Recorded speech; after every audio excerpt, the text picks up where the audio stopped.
ब्रेकनंतर एक मोठी बातमी आहे। दिल्लीमध्ये JNU युनिव्हर्सिटीमध्ये स्पेशल मराठी सेंटरचं उद्घाटन होत आहे। उपमुख्यमंत्री एकनाथ शिंदे उद्या दिल्लीला जाणार आहेत। फडणवीस सुद्धा या कार्यक्रमाला उपस्थित राहण्याची शक्यता आहे।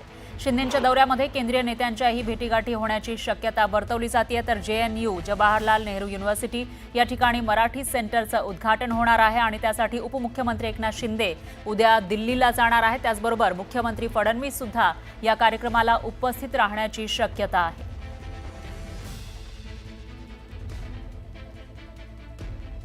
आणखी एक मोठी बातमी आहे। नांदेडमध्येही मनसेनं दणका दिला आहे। मराठी बोलण्यास नकार दिल्यानं मनसेच्या पदाधिकाऱ्यांनी शौचालय चालकाला चोप दिलाय।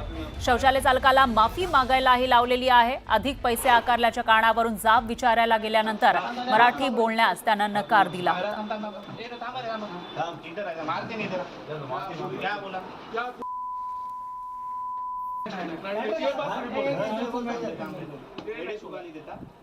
तू मराठी बोलतो की नहीं?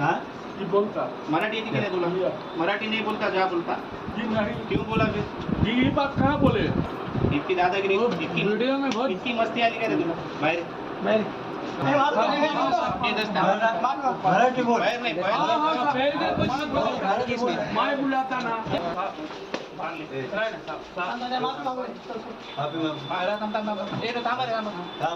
मारते नहीं क्या बोला क्या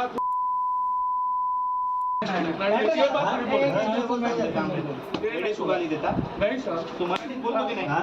बोलता मराठी येती की नहीं तुला? मराठी नहीं बोलता जा बोलता जी नहीं। क्यों बोला फिर?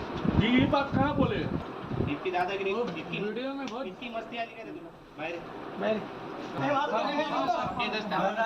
मराठी बोल बाहर नहीं मैं बुलाता ना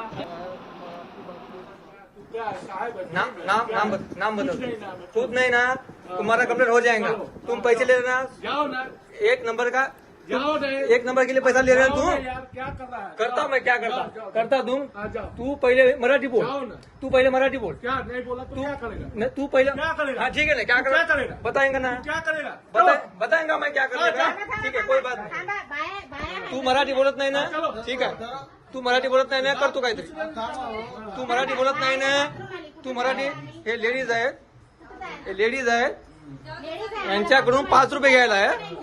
सूटचे 5 रुपये घ्यायला मराठी बोलत भी जाओ लेडीज के 5 रुपये लगते ठीक आहे आणि मराठी बोलत नाही म्हणते ठीक आहे काहीच हरकत नाही।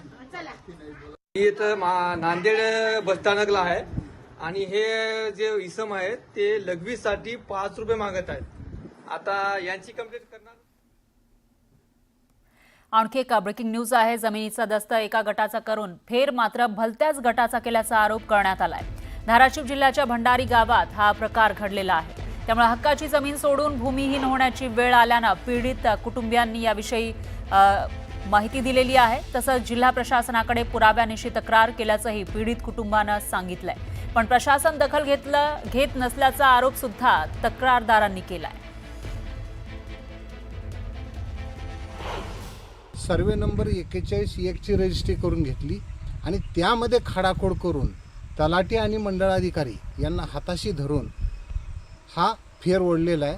आणि 41 ची रजिस्ट्री असताना क्षेत्र मात्र 40-1 मधून कमी केलेलं आहे। आणि हे याच्यातून अर्थपूर्ण संबंधातून तलाठी आणि मंडळाधिकारी यांच्याशी व्यवहार करून हे क्षेत्र कमी केलेलं आहे। आणखी एक ब्रेकिंग न्यूज आहे। गुजरात ATS कडून 4 दहशतवाद्यांना अटक करण्यात आली आहे। अल कायदाशी संबंधित दहशतवाद्यांना अटक केल्याची माहिती समोर येते। त्यामुळे आता हे 4 दहशतवादी नेमके कोण आणि त्यांचं काय प्लॅनिंग होतं असा सवाल या ठिकाणी उपस्थित होतोय। तर गुजरात ATSनं या 4 दहशतवाद्यांना अटक केली आहे। अल कायदाशी संबंध त्यांचा होता अशी माहिती समोर येते।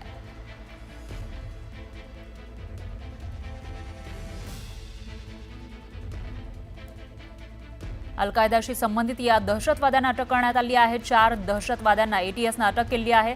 त्यामुळे त्यांच्याकडून नेमकी काय माहिती समोर येते ते बघावं लागेल।